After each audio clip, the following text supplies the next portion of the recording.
উত্তরায় পথচারী দম্পতির ওপর হামলার চাঞ্চল্যকর ঘটনায় জড়িত পুরো চক্র শনাক্ত ও ৫ আসামিকে গ্রেফতার করেছে ডিএমপি। উত্তরা পশ্চিম থানা সূত্রে জানা যায়, সোমবার রাতে উত্তরা পশ্চিম থানা পুলিশ সংবাদ পায় অজ্ঞাতনামা কয়েকজন অস্ত্রধারী সন্ত্রাসী এক দম্পতিকে ধারালো অস্ত্র দিয়ে এলোপাতাড়ি কুপিয়ে জখম করছে। এমন সংবাদের ভিত্তিতে উত্তরা পশ্চিম থানা পুলিশের একটি টহল টিম তাৎক্ষণিক ঘটনাস্থলে উপস্থিত হয়ে জনগণের সহায়তায় ঘটনায় জড়িত মোহাম্মদ মোবারক হোসেন ও রবি রায়কে গ্রেফতার করে। এই ঘটনায় ভিকটিম নাসরিন আক্তার ইপ্তি বাদী হয়ে উত্তরা পশ্চিম থানায় সন্ত্রাস বিরোধী আইনে একটি মামলা দায়ের করেন।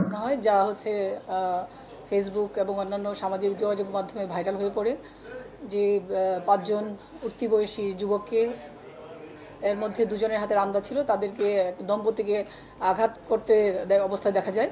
তো সেই ঘটনার সঙ্গে সঙ্গেই আমাদের পুলিশের একটি টিম ঘটনাস্থলে উপস্থিত হয় এবং রেসপন্স করে। সেখানে অফিসার ইনচার্জ নিজেও কিছুক্ষণ পরে উপস্থিত হন।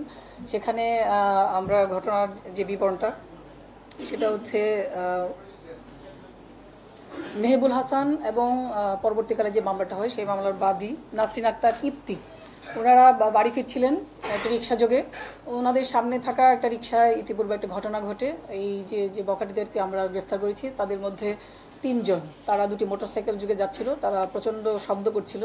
সেই শব্দ করে যখন তারা যাচ্ছিল, এর ঘটনার প্রতিবাদ করেন আরেকজন রিক্সা আরোহী এবং তিনি তাকে রিক্সা থেকে নামিয়ে তাদের সঙ্গে যখন তর্কাতর্কি হচ্ছিল, তখন এই দম্পতি সেই রিক্সা যাত্রীকে সাহায্য করার জন্য তারা এসে দাঁড়ান এবং বলেন যে কেন তারা রাস্তায় এই ধরনের ঘটনা ঘটাচ্ছে। এটা প্রতিবাদ করলে সেই যে উঠতি বয়সী যুবক 3 জন, তারা তাদের হাতে থাকা যে রামদা সেগুলো দিয়ে তাদেরকে ভয় দেখানোর চেষ্টা করে এবং তারা যখন এই ধরনের ঘটনা ঘটায় তখন অত্যন্ত সাহসিকতার সঙ্গে মেহবুল হাসান তিনি একজনকে ধরে ফেলেন তাদের মধ্যে থাকা। তখন জনগণ এগিয়ে আসে, তাদের চারপাশে যে থাকা তারাও আরেকজনকে হাতে তখন গ্রেফতার করতে সম্ভব হয়, মোবারক হোসেন এবং রবি রায়কে, এবং তাদের সঙ্গে থাকা একটা মোটরসাইকেলও আটক করা হয়।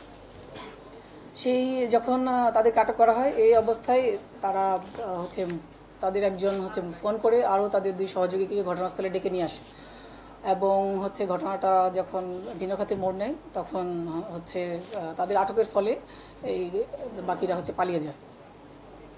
তো তাদের যে আটককৃত আসামিদের তথ্য মতেই আমরা পরের দিন আলফাজ ওরফে শিশির নামে একজনকে আবদুল্লাপুর থেকে গ্রেফতার করি এবং পরবর্তীতে তার দেওয়া তথ্য মতে আমরা সজীব এবং সাইফ এই 2 জনকে আমরা পরবর্তীতে টঙ্গী এবং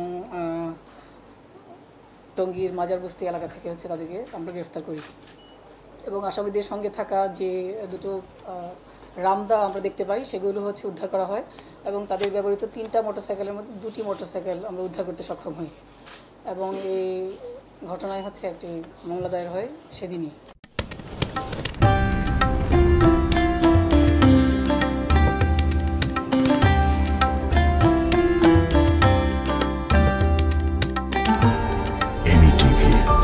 স্বাধীন বাংলার স্বাধীন কণ্ঠ।